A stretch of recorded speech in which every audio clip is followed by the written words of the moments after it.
Hey everyone, Robert the Bruce back again with another video for some of the newer players to the Battlefield 3 series. Today's video is titled More BF3 Tips for Noobs. We've already got one video in this series, got a couple of links on the screen now for you to go watch that if you haven't seen it yet.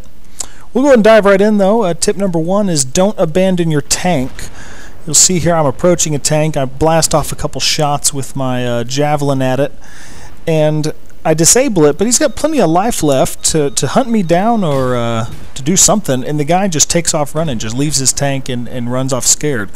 I pop off a couple shots at him, don't really get anything done. He just keeps running away from me. And I just run up and repair his tank and steal it. Now this is an absolute no-no for that enemy. Not only is their team now down a tank, they will not have this tank respawn until they blow me up or steal it back from me. So we now permanently have more tanks than the enemy team, all because he was scared and ran off. Do not leave your tank. Another one here, we've got another enemy in the tank there around this corner. I'm watching him on my mini-map. Danced around this concrete barrier so he can't see me. And only using a repair tool, I managed to scare this guy enough, taking enough damage from his tank to scare him out, and he just runs off. I'm able to kill him and steal his tank. Do not leave your tank, even if you have to die in it. If you give the enemy a tank, it is such a bigger hurt to your team versus just the one death of you going down with it. The more experience you get in tanks and situations you're in, you'll learn later on there's a few different times that it's okay to hop out of the tank, but only very specific scenarios, and you'll figure out what those are. So don't worry about doing that for the time being, and just as a general rule, if your tank is about to go down, deal as much damage to the enemy as you can, but in the end, go down fighting with your tank. Tip number two. With tanks, RPG first and then heal. Now let me explain what this means. When you're riding as a secondary gunner in a tank, your weapon is typically not very helpful at all against an enemy tank. So, if you're prepared, which you should always be if you plan on being in a tank, you're running with an RPG or a javelin and a repair tool. As soon as you see the enemy tank, hop out, pop off around with your RPG first, and then start healing. If you just go straight back and start healing, often your tank isn't damaged yet, and you waste a valuable couple seconds just sitting there. On top of that, if the enemy tank driver is better than your driver, or maybe just has more guys healing, or more stuff unlocked for his tank, your tank driver is going to end up losing this battle. If you get off that initial RPG right as your tank driver starts blasting away with his guns, you're going to deal an insane amount of damage very, very quickly to the enemy tank, and oftentimes freak them out to where they'll just abandon their tank and take off running. Then you can get back to healing and keeping your tank alive. Now you notice there at the end of the clip, I also reloaded my RPG before I hopped in. This is very important because you don't want to be caught unawares if you end up in the same situation again a few minutes later. If you hop out and your RPG isn't loaded, kind of put you in a tough spot, as you'll see I do that here in a minute. Now here, I almost forgot and started to heal my tank first. I was like, wait, what am I doing?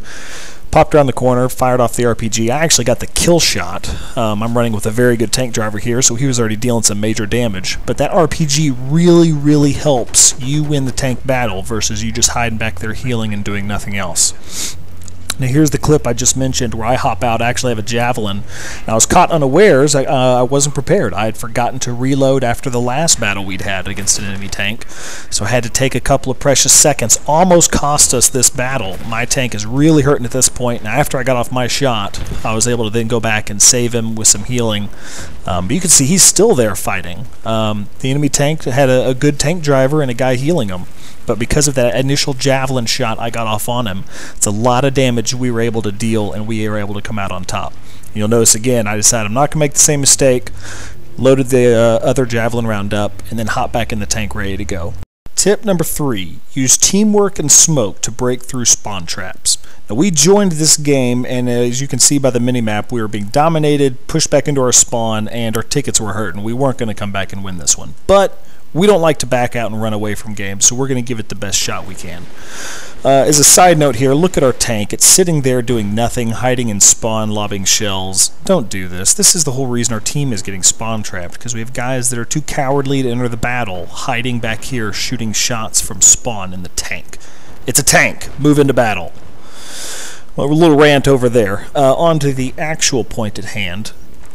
I love using smoke for this because the enemy knows where you're coming from. That's the whole point of being spawn trapped. It's easy kills for them. If you throw down some smoke, it gives your guys a chance to move up as one coordinated unit and get close to actually try to punch through the lines here.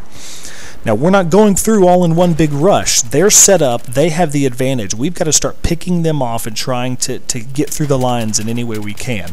Now, I don't run up there and heal my teammate or rush in behind him and try to go down in a blaze of glory too, because I'll just die. I waited until he spawned on me. Once he spawned on me, I moved forward, got a kill, and then I was killed. Now, he didn't run up right behind me to get killed either. He hung back. He's waiting for me to respawn along with the rest of our squad so that we can then move through together. At this point, a couple of our other teammates happened to wander over here and pretend like they were helping, so we actually have a few guys now. My squad mate moves up, then I finish off their last guy, and now we have successfully punched through enemy lines and out of our spawn. Now on to the final point I want to make here. Once you've made it through, this is tip number 4. Don't just capture the first point you see. At this point, you're almost always going to have some other teammates with you who are going to stop and get the easy points themselves, capturing that first point. In this case, it was B. Well, that's exactly where the enemy is heading back. You've killed a good number of their guys at this point. They're going to be headed straight back there, and if they're able to wipe you out before you get it captured, you're right back in your spawn. I like to push on through, whether by myself or oftentimes I'll have 1 or 2 squad mates come with me, and try and get the next point farther up. Not only does this create a little more havoc to the enemy, they've got to send more guys after you as well as the previous point, but if you're able to get it, you've immediately taken half the points of the battlefield back for your team. Throw a little smoke, give myself some cover, add to the chaos a little more so they don't know where exactly I am if they do make it in here. And now at this point, we've successfully taken B and D, and have established a foothold on this level. This team, who had been easily spawn trapping us and just laughing as they racked up easy kills, is now suddenly going, whoa, what just happened? In less than a minute, these guys have pushed through and are starting to take over the battlefield on us. As soon as you're captured, we're moving on, capturing more points, trying to get things done. But the point here is, don't just take the easy points that are right in front of you. Sometimes it's best to move on, even if that means going on alone, and seeing if you can really help push your team farther into the level and get a better foothold. Now that wraps it up for this video. Thank you so much for watching. If I helped you out, please like and subscribe. It really motivates me to do more videos. And if you have any suggestions or things you want to see in future videos, throw it down in the comments box. I do read them, and I like hearing what people are interested in seeing. And as always, don't forget, only rookies camp the enemy spawn.